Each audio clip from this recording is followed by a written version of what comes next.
look at some more aspects from the book of Hosea. होशिया के पुस्तक से कुछ और बातों को सीखने का कोशिश करेंगे हम आज। So you will would have already studied it. I had said that I'll be taking on Tuesday, but this Tuesday I think Brother Alan Govan will continue with what he was doing from the book of Genesis about the type of Jesus Christ enshrined in Joseph's life. मैंने ऐसे कहा था कि हम मंगलवार को होशिया पर और मनन करेंगे या अपना जो विचार हमने शुरू किया उसको जारी रखेंगे, लेकिन इस मंगलवार को भाई लंगोवन जो भाग उत्पत्ति से जो वो ले रहे थे उस पर हम अपना अध्ययन को जारी रखेंगे। And we will look at some other aspects of the book of Hosea than what we had seen last Tuesday at my home. पिछले मंगलवार को मेरे घर पर जो होशिया से हम सीखे थे उससे कुछ हट करके आज की सुबह हम सीखेंगे। But before we move to that, in the next 2-3 minutes, if you remember any key points from the passage that we studied last passages, you can just share key points. उसमें जाने से पहले पिछले सप्ताह हमने जो सीखा है 2-3 मिनट में कुछ खास बातों को यदि आप याद कर पा रहे हैं तो बताइए।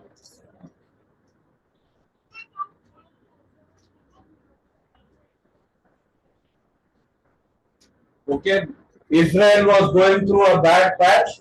Many kings, one after the other, were assassinated, and Israel ceased to exist as a nation at that time. इस्राएल एक राज्य के संदर्भ में बोल रहा हूँ कि इस्राएल एक बुरे अवस्था से होकर के जा रहा था। बहुत सारे राजाओं का हत्या हुआ था और अंत में इस्राएल एक राज्य समान रह न गया। There was lot of political turmoil. राजनीतिक अस्त व्यस्तता थी। You know, the messages of these prophets come alive to us when we identify or put ourselves in the shoes of people in those times. उस समय के लोगों के जूते में उतर करके यदि हम अपने आप को खड़ा रखते हैं तो हम समझ पाएंगे इन भागों का जो संदेश है उसको। Okay, even our own country is going through political turmoil, and every day we are looking at news, what's happening next, you know, because we are disturbed. हमारे देश में भी राजनीतिक अस्त व्यस्तता है और हर दिन हम खबर को देखते हैं और खबर को सुन करके हम परेशान होते हैं, चिंतित होते हैं। Any other point? Very quickly, we learned about the names of God. हम परमेश्वर के नाम के बारे में सीखे हैं। God as Yahweh, the covenant God. Yahweh या यहोवा परमेश्वर जो वाचा बांधने वाला। Elohim, the creator, the one who created us. Elohim परमेश्वर जिसने हमें बनाया है, हमारा बनाने वाला या सृष्टिकर्ता। Then Ehyeh, that is the I am. You know, फिर हमने I am देखा, मैं हूँ सो हूँ। El Chai, that is the living God. El Chai जो कि जीविता परमेश्वर। Then El, divine, that is God is not man, he said, you know, that is wrong. और फिर El मतलब स्वर्गीय, वो मनुष्य नहीं है। Then the unique name, no, God as a husband, Ish. और एक खास नाम परमेश्वर एक पति समान, इश। Okay, then what else we saw? Very quickly. Different places. We were to look at it in the next study, but we said that it is important. Yeah. He was a contemporary of Amos, Micah, Isaiah, and Jonah. और होशिया उसी काल में था जहाँ पर मीका, जोना और यशायाह भी थे। Okay, then what? Yeah, we saw that the Assyrians attacked. Hosea warned about the attack, and during his lifetime itself, the attack also took place, and the northern kingdom was disturbed and destroyed. होशिया के काल में होशिया ने चेतावनी दी थी कि तुम पर आक्रमण होगा और उसके काल में ही वो हुआ और उत्तरी देश जो इजराइल था उस पर कब्जा कर लिया गया। Okay. Any other very quickly? The names of the 3 children. Someone said something from here. Same thing. Very good. हम उसके 3 बच्चों का नाम देखे थे। His family is used as a living parable. Yeah, his family was used as a living parable. उसके परिवार को एक जीविता उदाहरण के रूप में इस्तेमाल किया He गया। asked the question, if God asked us to do something like that with our life, would we be ready?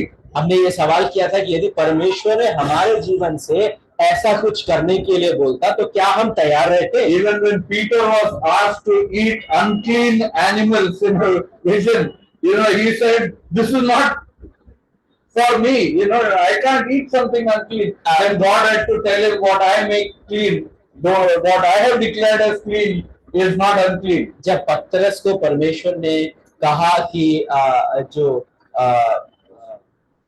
Unclean अशुद्ध जानवरों को खाओ, तब पतरस ने मना कर दिया। फिर परमेश्वर ने बोला, जिसको मैंने शुद्ध कर दिया उसको तुम अशुद्ध ना समझो।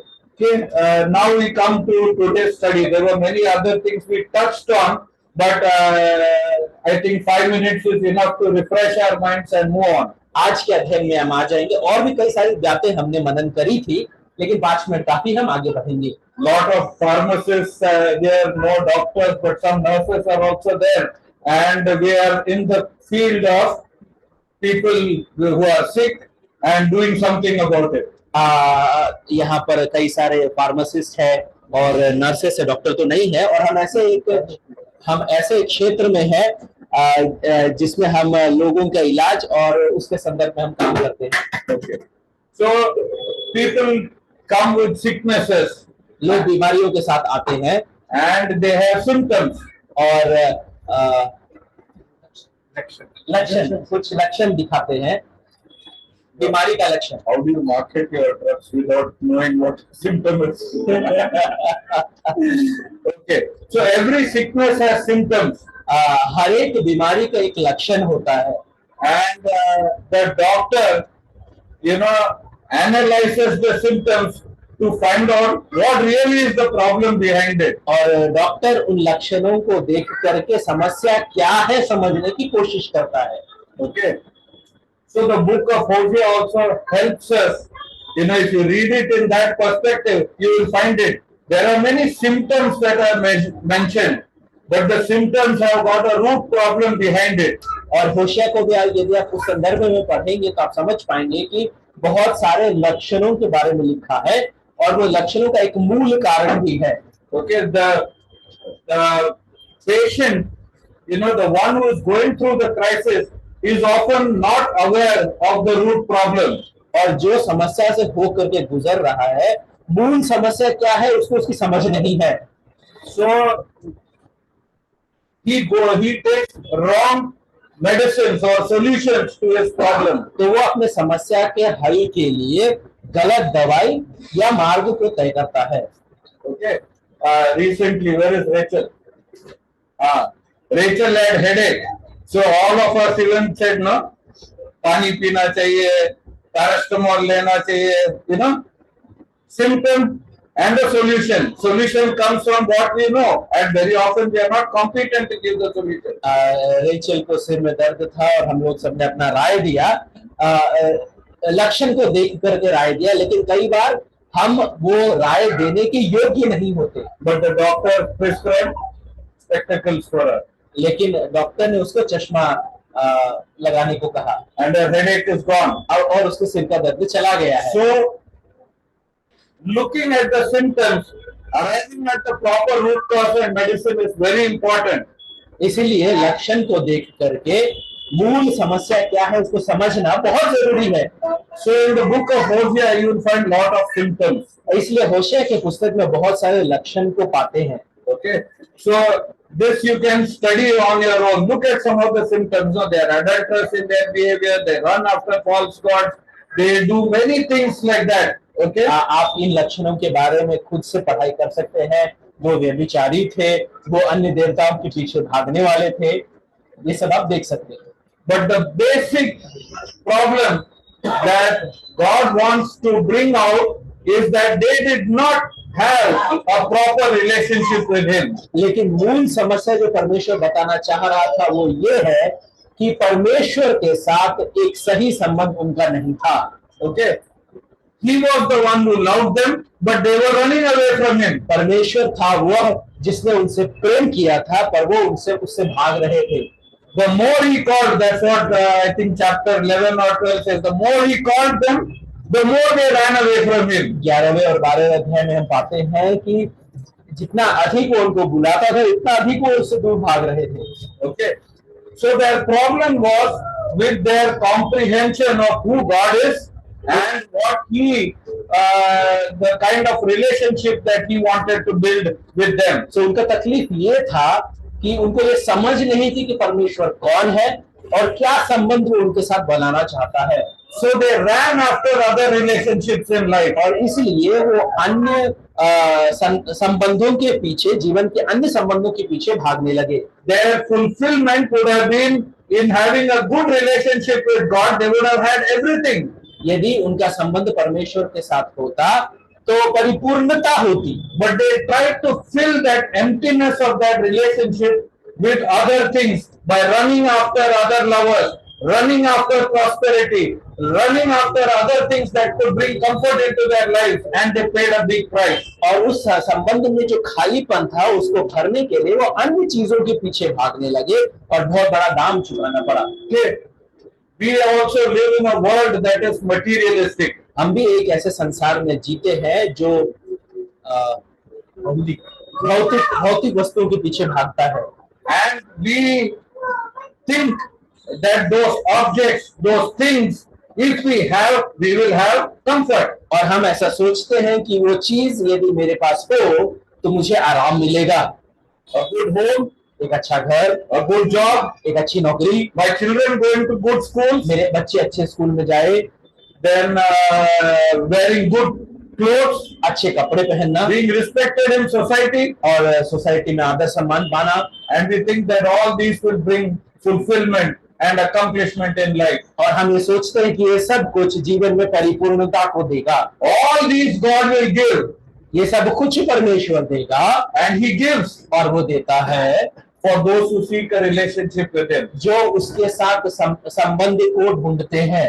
But when 1, 2, 3 people drift away from God, it may not be a big problem. But when slowly the entire community drifts from God, for the few believers, it is going to be a problem. जब 1, 2 या 3 परमेश्वर से दूर जाते तो समस्या इतना बड़ा नहीं होता, लेकिन यदि एक समूह ही परमेश्वर से दूर हो जाए तो थोड़े जो विश्वासी रह गए उनके लिए बहुत बड़ा तकलीफ का कारण हो जाता है। So when you read in the New Testament also, Paul's letter to different churches, each church had unique problems because problems get passed on from one another. और इसलिए जब आप नए नियम में पौलुस के पत्रियों को पढ़ते हैं तो आप पाते हैं कि हर कलीसिया में एक समस्या था और समस्या आगे को बढ़ रहा था। Like when COVID was there, or when cold is there, means when the virus cold is moving around, we pass it from person to person. So sin also passes from person to person within a group that is gathered together. जब Covid था या फिर जब cold जो virus है उसके बारे में कह रहा हूँ, जब ये होता है तो वो एक दूसरे से हम एक दूसरे को देते हैं। उसी प्रकार से यदि पाप है तो पाप भी एक दूसरे से आगे बढ़ता है। The book of Hosea reminds us that God Himself intervenes and Himself takes actions, and people are at great peril if they don't mend their ways. और होशे का पुस्तक हमें ये बताता है कि परमेश्वर खुद उसका समाधान करने के लिए ऊपर आता है, और यदि लोग उसको ठीक नहीं करते हैं तो बहुत समस्या में पड़ जाते हैं। Okay, so we saw that God used Hosea and his family as living parables. हमने ये देखा कि होशिया और उसके परिवार को जीविता उदाहरण के रूप में परमेश्वर ने इस्तेमाल किया। Lot of pain he had to go through in his own personal life. अपने व्यक्तिगत जीवन में बहुत दुख से होकर के उसको गुजरना पड़ा, but at the end of it, there was restoration in his home. और आखिर में उसके घर में ही सब कुछ ठीक हो गया। Okay, because he was told to go out and restore. क्योंकि उसको कहा गया था कि जाओ और ठीक करो। Okay, we will look at some of those verses soon. और उन कुछ आयतों को हम जल्द देखेंगे। Okay, we will just in passing mention two things, two or three things. इसमें से गुजरते हुए दो तीन चीजों को मैं कहना चाहता हूँ। There are certain references in the New Testament from the book of Hosea. होशिया से कुछ आयतों को नए नियम में बताया गया है। Okay, Hosea 11:1 says, "My son have I called out of Egypt." और होशिया 11:1 में लिखा है कि मेरे पुत्र को मैंने मिस्र से बुलाया है। There in Hosea, it is very obvious that he is calling Israel as his son and calling him out of Egypt, that is where they were in bondage. होशिया में बड़ा साफ रीति से है कि वो इस्राएल के बारे में है और गुलामी से इस्राएल को छुड़ाए जाने के बारे में जिक्र कर रहा है। In Matthew 2:15, the author speaks on this to bring this out as a messianic prophecy, where Jesus went to Egypt, was taken to Egypt as a child by his parents, and then came back.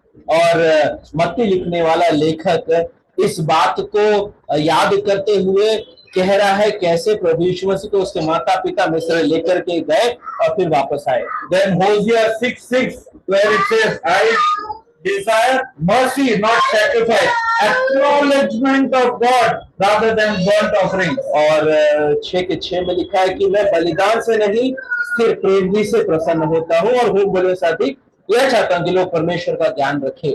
Okay, Matthew 12:7, Matthew 9:13, but they quote from this or look back to this verse and talk about it. मत्ती 12:7 में इसका जिक्र किया हुआ है, इसके बारे में वो बात करते हैं। Okay, then Hosea 10:8, where the people are tell they will say to the mountains, "Fall on us," and to the hills, "Cover us."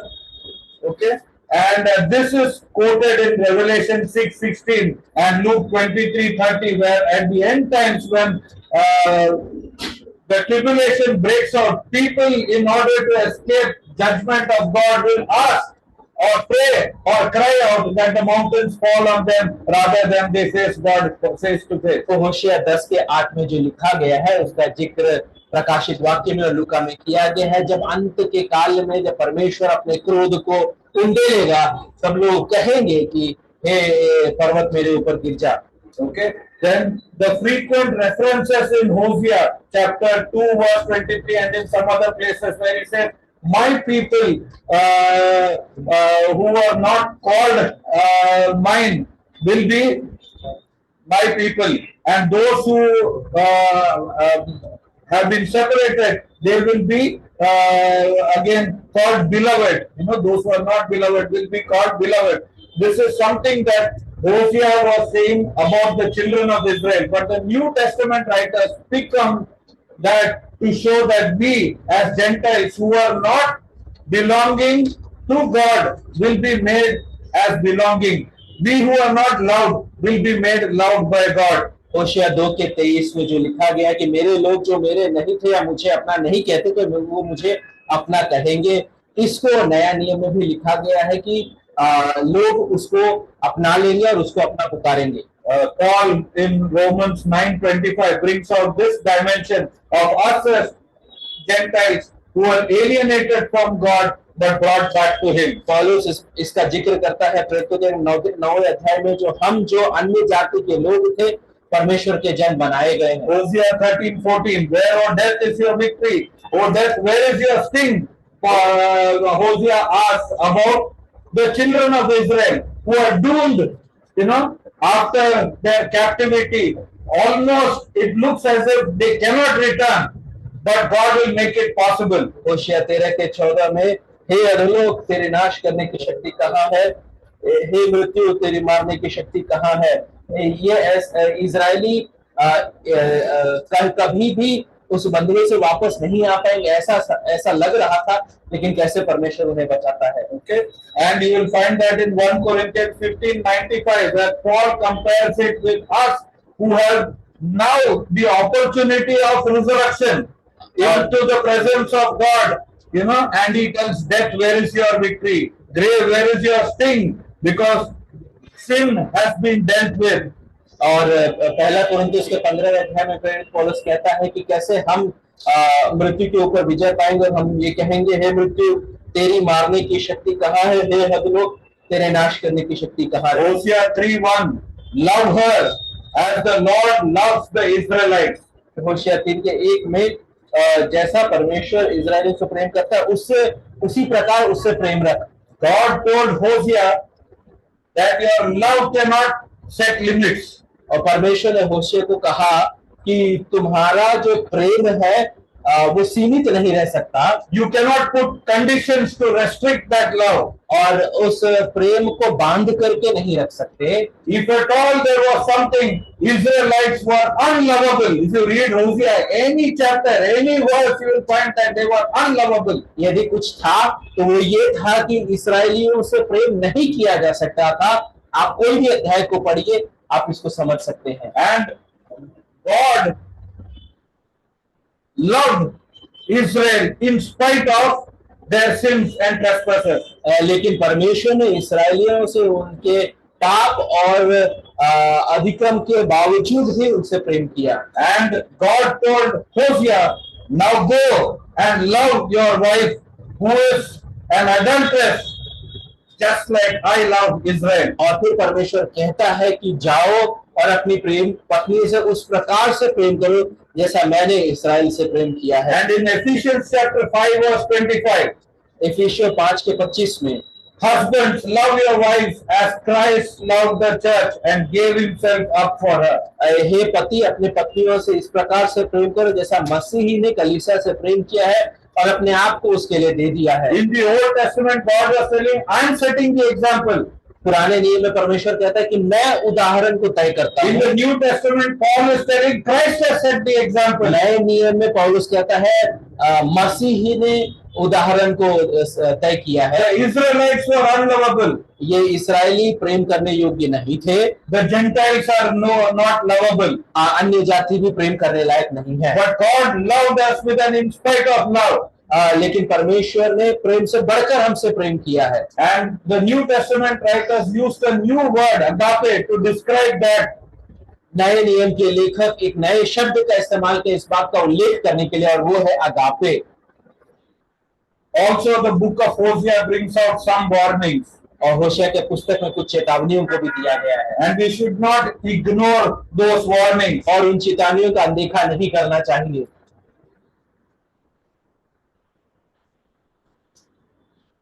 Hosea 8:7 and 4:19. होशिया 8:7 और 4:19।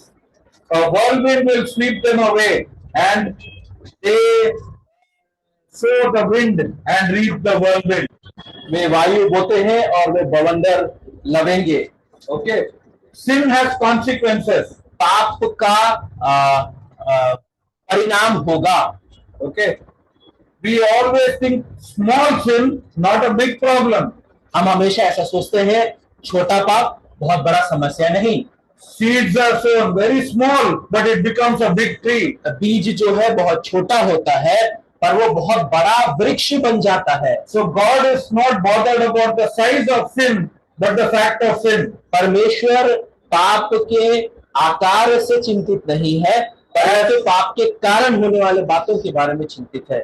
As people, if we ignore the facts of sin in our life, then you have sown something small, but you will be reaping a whirlwind. That is what the Bible says. और यदि हम पाप को अनदेखा कर देते तो Bible बताता है कि तुम वायु को बोओगे पर बवंडर को लवोगे। 8:1 of Hosea. अब होशिया 8:1 में, An eagle over the house of the Lord, because my people have broken my commands and rebelled against my law. वह उकाब की नाई यहोवा के घर पर झपटेगा क्योंकि मेरे घर के लोगों ने मेरी वाचा तोड़ी। Okay? An eagle over the house of the Lord. यह उकाब की नाई यहोवा के घर पर। In my house, when I look out of the balcony in the morning, a lot of pigeons in our colony. अब मेरे घर से मैं बाहर जब देखता हूँ सुबह के समय तो बहुत सारे कबूतरे हैं हमारे सोसाइटी में। And many kites will come and they start attacking. और बहुत सारे चील आते हैं और इन कबूतरों को पकड़ते हैं। And these pigeons will be flying helter skelter. और ये जो कबूतर है इधर उधर भागने की कोशिश करते हैं। And here Hosea's warning that an eagle is over the house of the Lord. और यहाँ पे होशिया कह रहा है कि परमेश्वर के भवन के ऊपर एक चील है। Just because we are Christians, we are not exempted to do whatever we want in our life. इसलिए कि हम मसीह हैं तो हमें ये अनुमति नहीं है कि हम जीवन में जो कुछ भी चाहते हैं वो कर ले।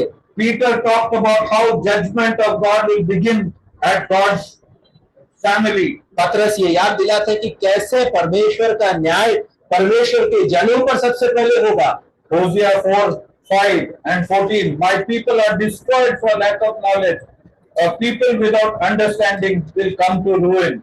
मेरे लोग ज्ञान के बिना नष्ट होते हैं, ऐसा होशिया में लिखा है।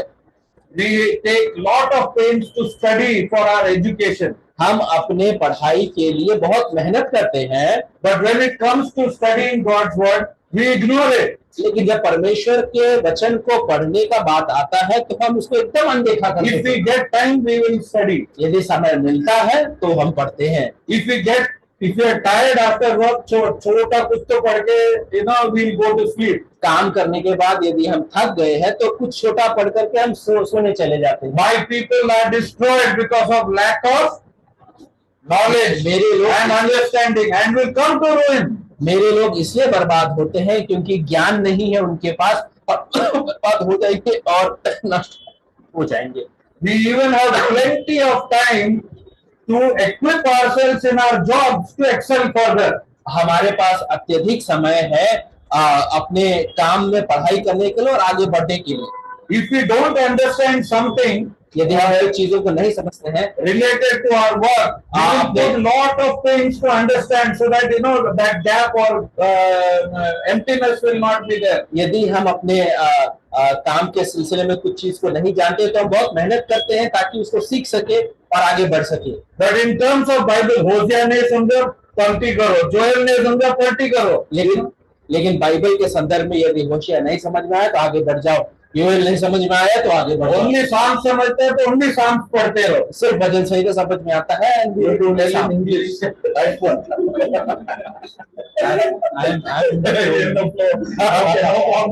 He spoke in a different Hindi. No. Okay. What I'm telling is, in terms of spiritual things, we take so much liberty. आत्मिक बातों में हम बहुत आराम से उसको लेते हैं। If you can, do it. If you can't, leave it. यदि आप कर सकते हैं तो करो, नहीं कर सकते तो छोड़ दो। Okay?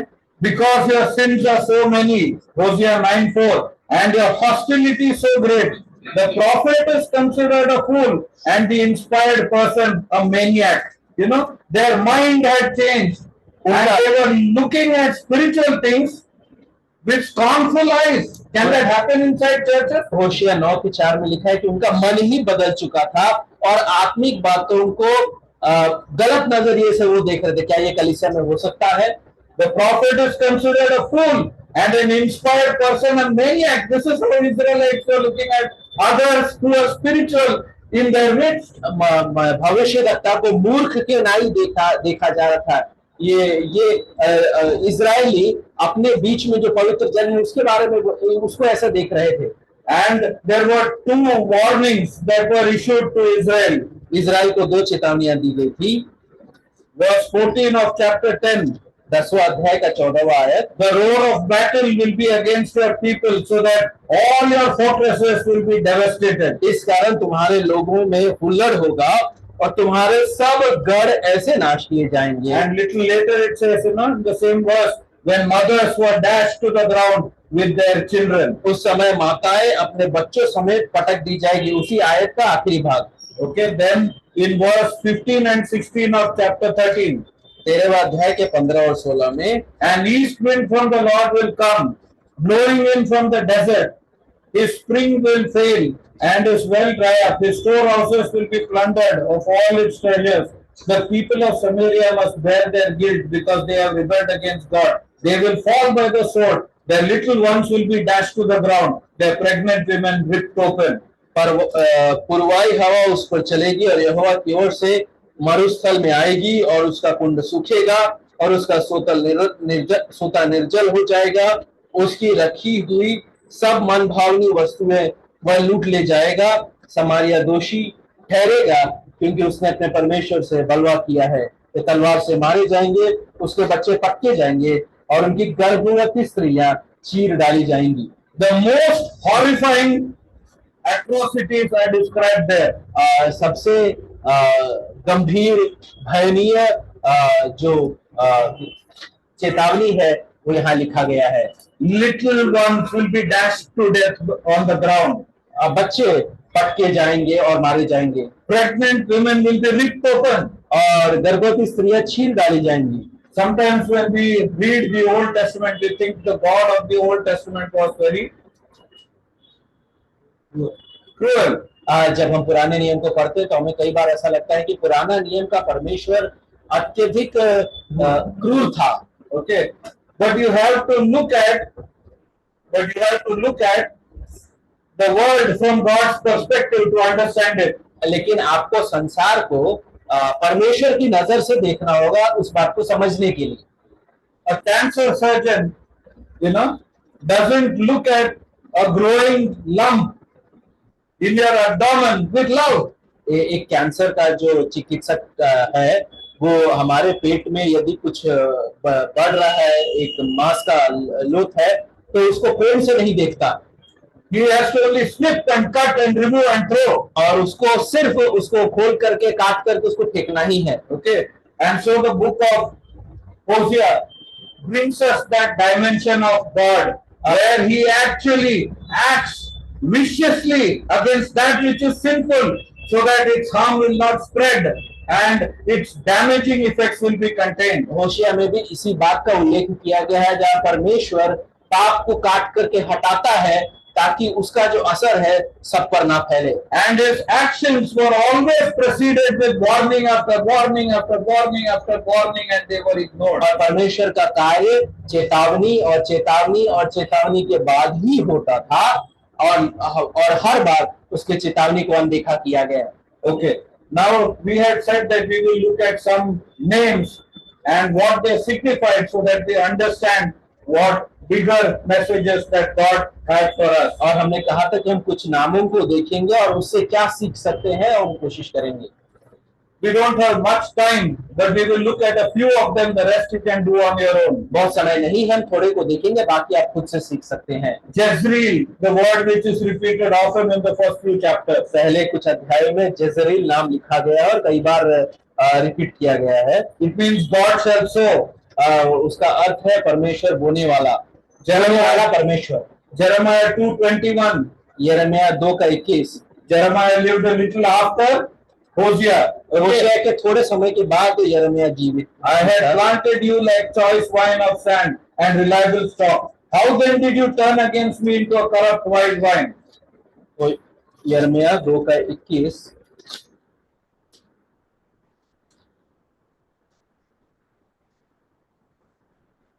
मैंने तो तुझे उत्तम जाति की दाखलता और उत्तम बीज करके लगाया था, फिर तू क्यों मेरे लिए जंगली दाखलता बन गई।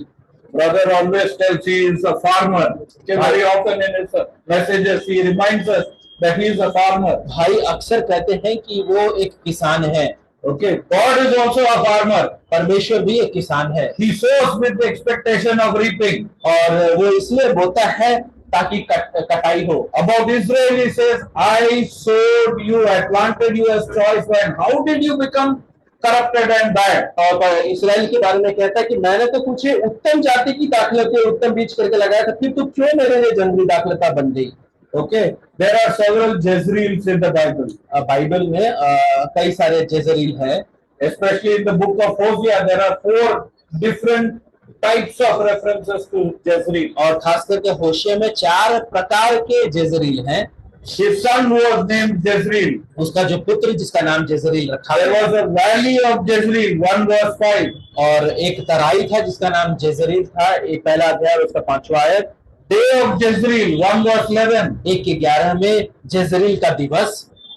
Chapter 3 verse 22, earth will respond to Jezreel. 3:21 धरती जो है जेजरील की पुकार को सुनेगी। Okay, so we will look at some things which happened in Jezreel so that we get an understanding of this place. जेजरील में क्या हुआ उसको हम देखेंगे। Jezreel was in northern Israel. और उत्तरी इजराइल में जezreel था It was a fertile valley. और ये एक तराई था जिसमें अच्छी कृषि हो सकती थी। Mountains are difficult to climb, so all the major roads would always go through valleys, isn't it? पहाड़ पर चढ़ाई मुश्किल होता है, इसलिए जो मार्ग है वो तराई से होकर के गुजरता है। So the highway between Egypt, which was a major power center, and Mesopotamia, where the Assyrians and Babylonians were, passed through the Jezreel Valley. और इजिप्ट जो कि एक शक्तिशाली देश था और मेसोपोटामिया जहाँ पे बेबीलोनियन और एसीरियन थे, इन दोनों के बीच का जो रास्ता था वो जezreel तराई से होकर के गुजरता था। Okay, so even today from Jordan, the trucks will go through the Jezreel Valley to reach the port at Haifa. और आज भी यर्दन से ट्रक जो है हाइफा जाने के लिए जezreel से होकर के गुजरते हैं। In Judges chapter 6, we find Gideon in this particular place. और न्यायियों 6 अध्याय में हम गिदयोन को इस जगह पर पाते हैं। The Amalekites and Midianites attacking them. अमालिकी और मिद्यानी इस पर आक्रमण करते हैं, हम पढ़ते हैं। I'll just remind you of what happened so that it should give us an image when we read Jezreel. और मैं ये आपको याद दिलाता हूँ ताकि आप जezreel के बारे में जब पढ़ते हैं तो आप समझ सकेंगे। Gideon blows the trumpet and says, Spirit of the Lord came upon Gideon and he blew the trumpet. परमेश्वर का जो आत्मा है गिदयोन पर उतर आया और उसने तुरही को फूंका। Then he gave that test. He put wool. He said wool should become wet, ground should not become wet. Then he said, when that happened, next day he put wool again and said the ground should become wet and the wool should not be dry. Just to understand whether God was the one who was telling him to do that. इस बात को समझने के लिए कि ये परमेश्वर कह रहा है, उसको ये करने के लिए उसने एक परीक्षा किया जहां पर ऊन को परमेश्वर से कहा कि ऊन गीला होना चाहिए और जमीन नहीं गीला होना चाहिए। दूसरे कहा कि जमीन गीला होना चाहिए और ऊन गीला नहीं होना चाहिए। And when Gideon called, a big crowd assembled to go and fight with them. और जब गिदयोन ने आवाज लगाई तो एक बहुत बड़ा झुंड आ गया युद्ध करने के लिए। But God told Gideon, remove people. गिदयोन से परमेश्वर ने कहा लोगों को अलग करो, Otherwise you will tell that it is with your strength that you won. नहीं तो तुम कहोगे कि तुम अपने सामर्थ्य के कारण विजय पाए हो। So then Gideon said, all those who are afraid leave, and 10,000 left. और फिर गिदयोन ने कहा कि जो लोग डर रहे हैं वो Sorry, 22,000 left actually. जो लोग डर रहे हैं वो चले जाए तो 22,000 निकल गए। God said, still there are too many people here. परमेश्वर ने कहा फिर भी लोग अधिक है। Then they were thirsty, so God said, watch them as they drink. और वो लोग प्यासे थे तो परमेश्वर ने कहा कि नजर लगाओ वो कैसे पानी पीते हैं। And I will now make the elimination. और फिर मैं अलग करूंगा। There were 300 who lifted water in their hand and licked it and drank from their hand. ऐसे 300 जने थे जिन्होंने अपने हाथ से पानी को निकाला और उसको पी लिए। Then God said, this 300 is enough. परमेश्वर ने कहा कि ये 300 मेरे लिए काफी है। The Bible says on the other side there was a crowd of Midianites and Ammonites who were beyond counting. और बाइबल कहता है कि दूसरे भाग में मिद्यानी और अमोनी इतने थे जिसका गिनती नहीं किया जा सकता था। And they only had, later they went to battle with a trumpet, with a torch and a jar in which the torch was hidden. और बाद में वो युद्ध के लिए सिर्फ तुरही और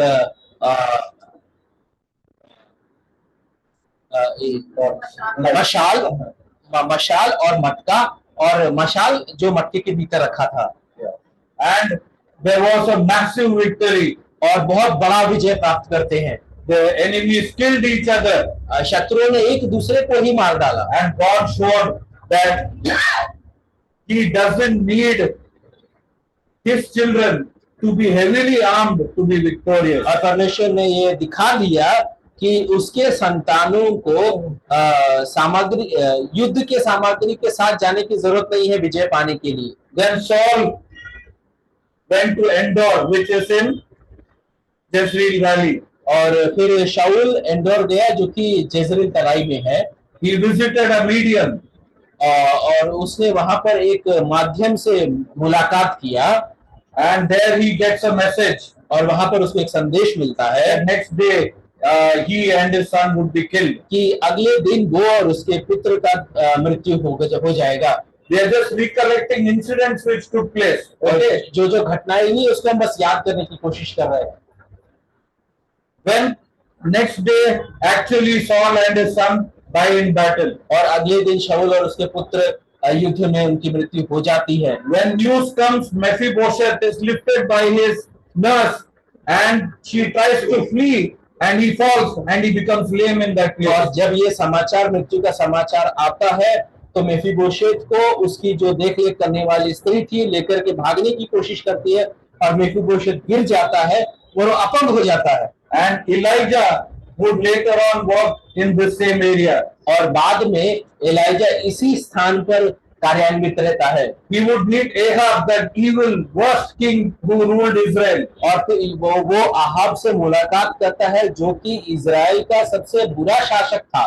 And when Elijah had prayed, rains had stopped. Now 3 years are over. ELISA ने जब प्रार्थना किया तो बारिश रुक गया था और 3 साल हो चुका था। And God tells Elijah, and Elijah prays for rain. और फिर परमेश्वर एलाइजा को कहता है और एलाइजा बारिश के लिए प्रार्थना करता है। Ahab is told by Elijah to rush with his chariot back to his home so that he will not get held up by the rain. Ahab को एलाइजा बताता है कि वो अपने घुड़सवारी में बैठ करके जल्दी घर चला जाए वरना वो बारिश में फंस जाएगा। And Ahab actually gets stuck because of all the mud that gets into what to say, कीचड़, you know. What is that?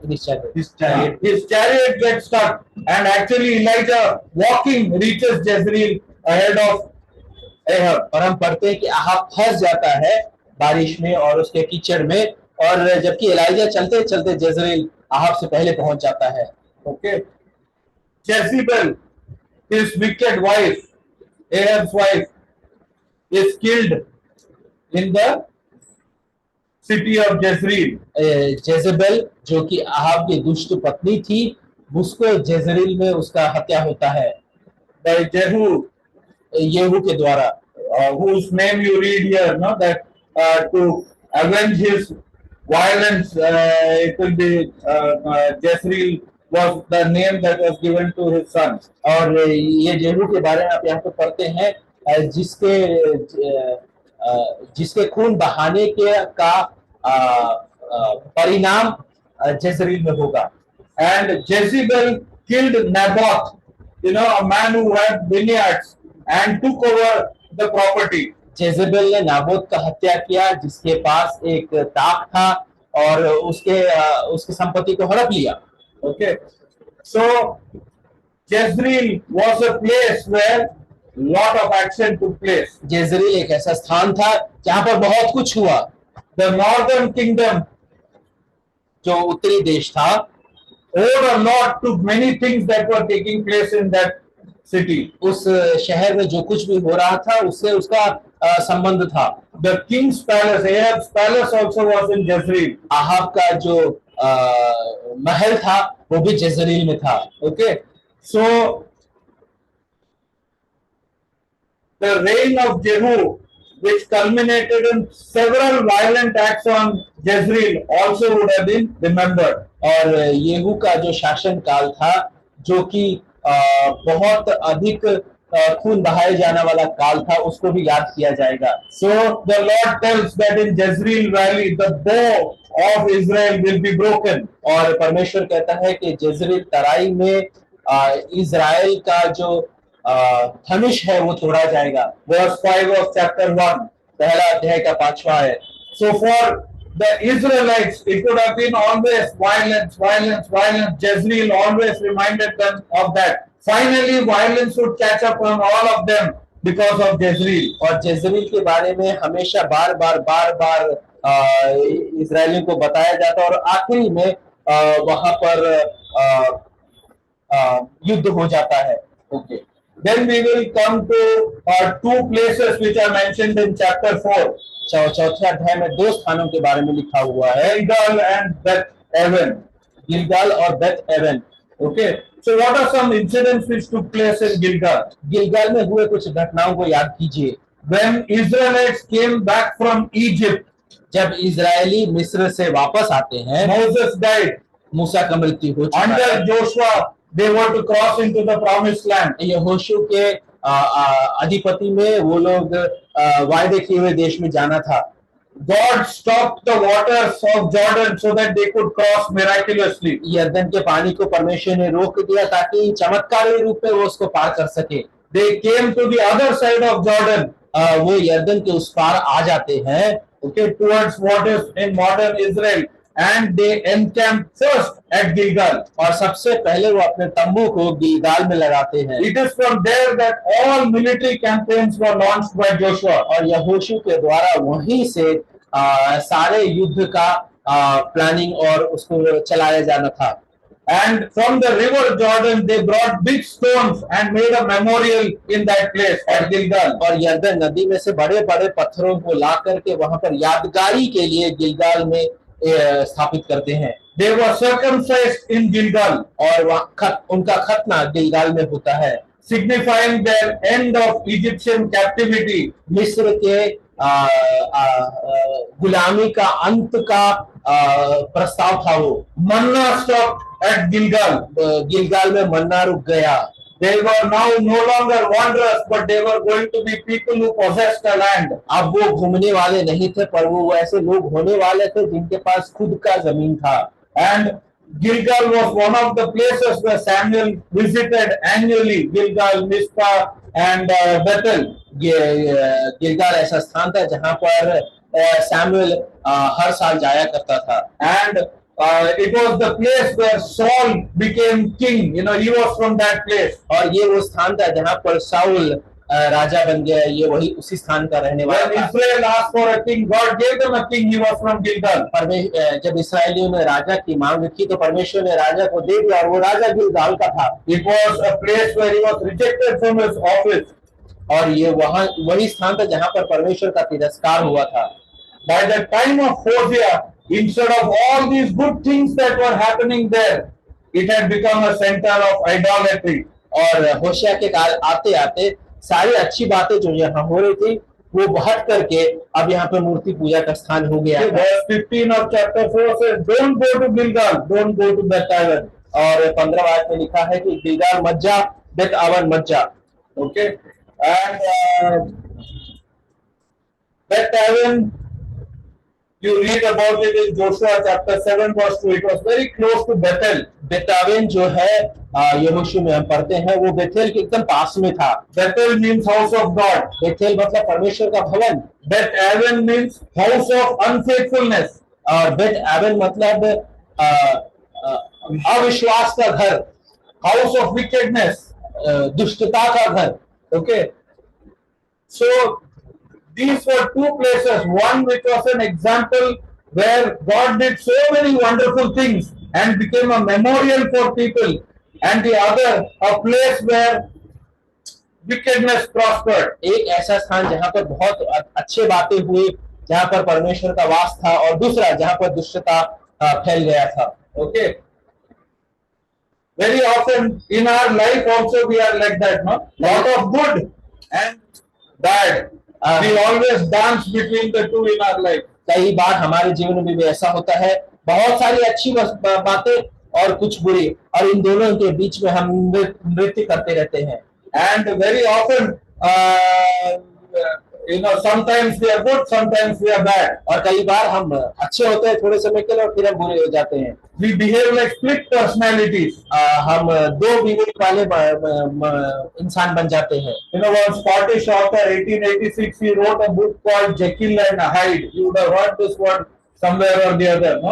1886 में एक स्कॉटिश लेखक ने एक पुस्तक लिखा, जिस पुस्तक का नाम था Jekyll and hide. Okay, Jekyll was good.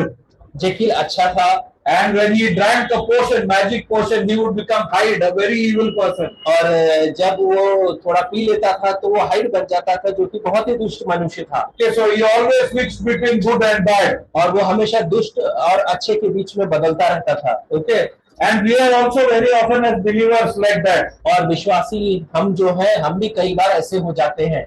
And Hosea 5:16. होशिया 5:16 में, How then can the Lord pasture them like lambs in a meadow? 4:16 it must be. Yeah, 4:16. क्या अब यहोवा उन्हें भेड़ के बच्चे की नाई लंबे चौड़े मैदान में चराएगा? Okay. God cannot, if we are behaving like Jekyll and Hyde, he will not be able to pasture us in a straight path. यदि हम जेकिल और हाइड के नाई बनेंगे तो परमेश्वर हमें चौड़े मैदान में नहीं चरा सकता है। Okay. Well, 2 more names we will just quickly look and then I will be through. 2 और नाम देख करके हम समाप्त करेंगे। Chapter 5 5वां अध्याय brings 2 names, Mizpah and Tabor. मिस्पा और Tabor. Okay. Mizpah means watchtower. मिस्पा का मतलब I hope all of you understand what's tower. It's a big tower from which you look to a great distance and you can see enemies. Okay, that's a watchtower. बहुत बड़ा एक लंबा एक tower होता है जहां पर से आप अपने खिलाफ आने वाले लोगों को देख सकते हैं। Okay, and Tabor means encampment. और तबोर का अर्थ है इकट्ठा हो जाना। Okay, these were 2 mountain tops. और ये दोनों पर्वत का ऊपरी स्थल था। It is believed that the transfiguration of our Lord took place on Mount Tabor. और ये माना जाता है कि ताबोर पर्वत पर परमेश्वर प्रभु रूपांतरित हुए। In Mizpah, Jacob, when he fled from Laban, taking his family, Laban chases after him and they meet in Mizpah at that time. जब याकूब अपने परिवार को लेकर के लाबान से भागता है और लाबान उसके पीछे आता है तो मिस्पा में उनकी मुलाकात होती है। And there, actually his wife, Jacob's wife, Rachel, has stolen household idols from Laban's house. और वहां पर उसकी पत्नी घर से कुछ वस्तुओं को चुरा करके भागी थी। Okay, and she hid it and sat on it on a camel and said that she has her period, so she won't be able to get off. और उसको छुपा करके उसके पीछे ऊपर बैठी तो वो कहती है कि मैं नहीं उतर पाऊंगी। Our people in the Bible are not really saints in the sense that they were innocent, good. They did all sorts of wickedness as well. Bible में जो लिखे हैं सारे जने संत नहीं थे, पर हर प्रकार की गंदगियां उनके भीतर थी।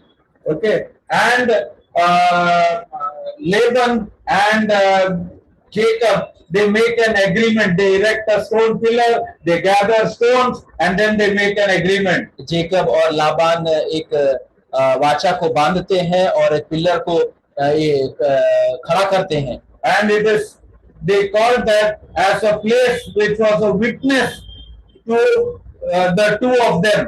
और वो बताते हैं कि ये दोनों के बीच के में एक व्यवस्था का स्थान है। And the word Mizpah also was uttered by Jacob to indicate that God may watch over Laban and himself. और मिस्पा में याकूब कहता है कि परमेश्वर मेरे ऊपर और लाबान के ऊपर भी नजर रखे। Okay, and this prayer, this agreement is made between Laban and Jacob before Jacob is saved. और याकूब बचाए जाने से पहले ये वाचा बांधा जाता है।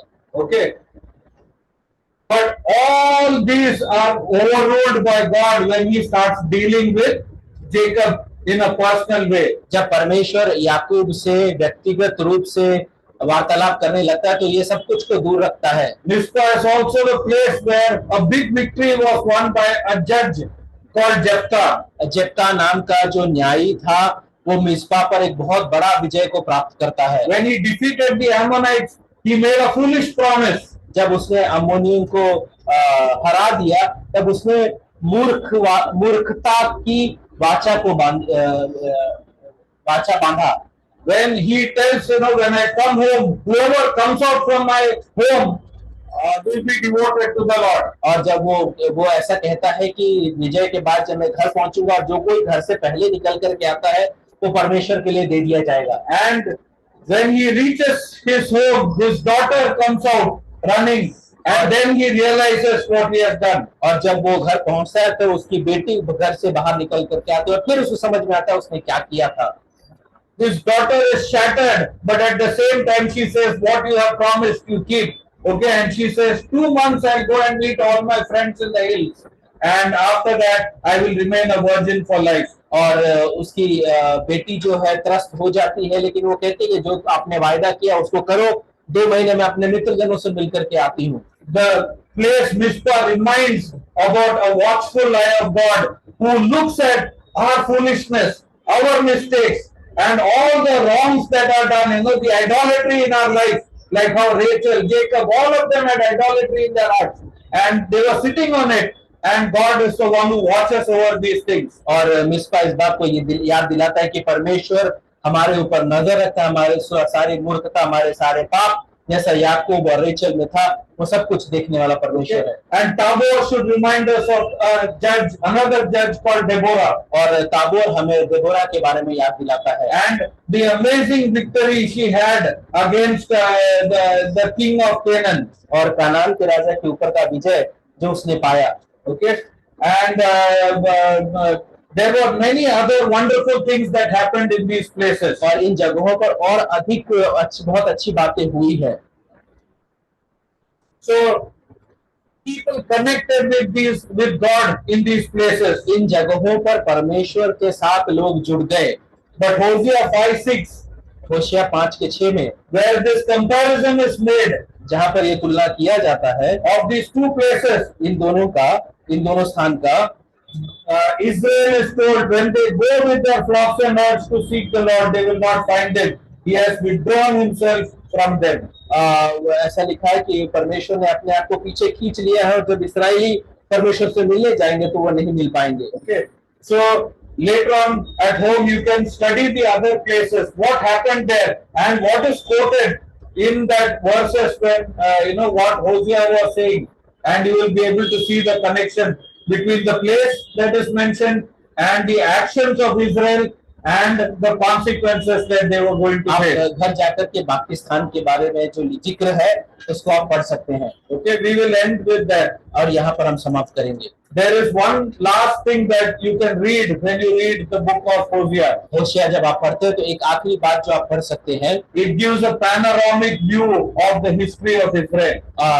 इजराइल के इतिहास का एक दृश्य को दिखाता है। It talks about their captivity which will take place in 722 BC. 722 BC में जो बंधुआई उनका होने वाला है उसको When their दिखाता है, kingdom was destroyed brutally. और जहाँ पर उसके साम्राज्य को नष्ट कर दिया जाता है। It talks of a time when for many years Israel will remain without a king, without a priest, without an altar, without any offering being given. और उस समय को याद दिलाता है जब बहुत लंबे समय के लिए इस्राएल में ना कोई राजा होगा, ना ही याजक होगा, ना ही चढ़ाई की वस्तुएं होंगी। Okay, and that was the condition of Israel. और इस्राएल का ये एक स्थिति था। They were dispersed across the globe. और सारे दुनिया में उनको तितर बितर कर दिया गया था। Last week we saw about the Kukis who are also Jews who had dispersed from there. पिछले सप्ताह हमने उन कुकीज के बारे में देखा जो कि वहां से भागे हुए लोग हैं। There were many other communities like that. और ऐसे बहुत सारे झुंड।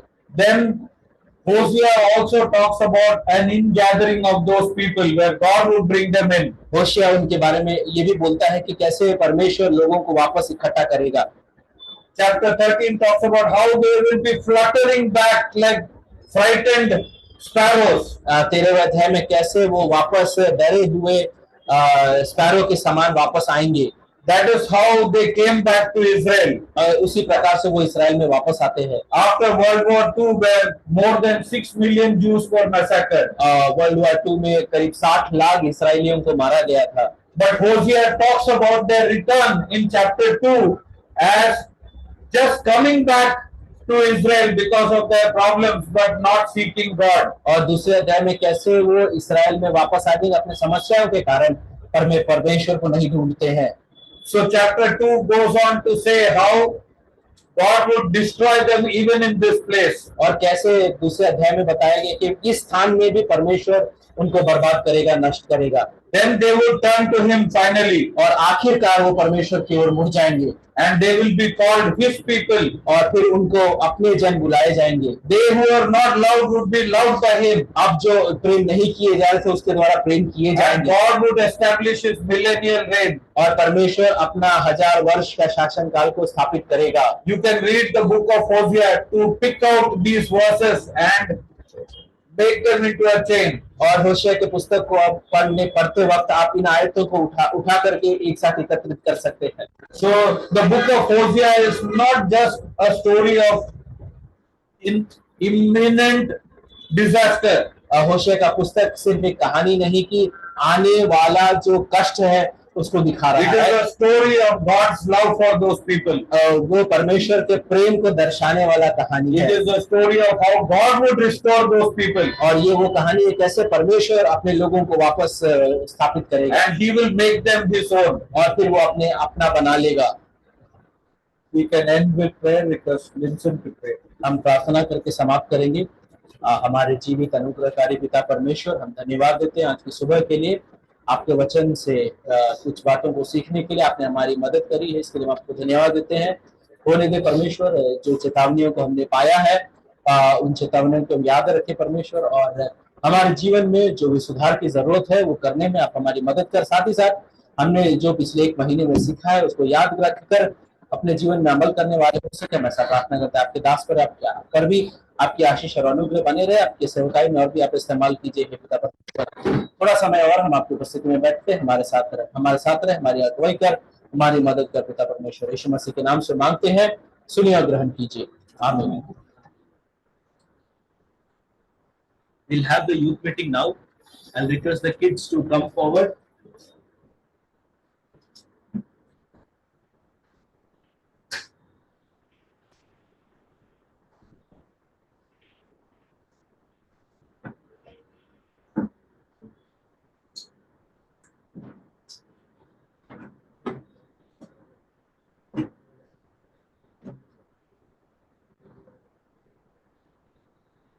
Have any song to sing?